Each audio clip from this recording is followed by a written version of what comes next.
یا سب کچھ بھی نہیں ٹھیک ہو رہا، تو مجھے بتائیں ڈپریشن واقعی ہر دوسرے بندے کو اتنا ایزیلی ہو جاتا ہے یا کوئی فیشن بن گیا ہے؟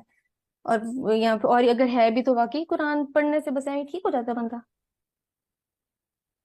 ڈپریشن ایک سوال ہی غلط ہے، میں آپ کو صحیح تصویر الٹی پکڑی ہوئی سیدھی کر دیتے ہیں ذرا تصویر کو۔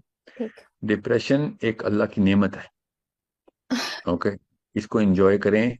خدارا ڈپریشن ایک واحد اللہ کی آواز ہے آپ کے جسم کے اندر سے آتی ہے کہ غلط ٹریک پہ چل رہے ہو، دنیا کچھ اور کام کری، اللہ کچھ اور چاہ رہا تھا، تمہارا جسم اندر سے آواز دے رہا ہے۔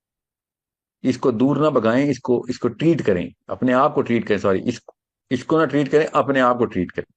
ڈپریشن وہ آواز ہے اللہ کی جو اندر سے آتی ہے کہ معاملات اصل میں کچھ اور ہیں اور میں کہیں اور ہی پھنس گیا ہوں، ہوں۔ ٹھیک ہے؟ سو قرآن کی آیتیں عربی میں پڑھ کے نہیں تمہاری ڈپریشن آپ کی کسی کی بھی ٹھیک ہونی، ان کو سمجھ کے اس کو عمل کرنے سے ٹھیک ہونی ہے۔ اور میں پھر بتا دوں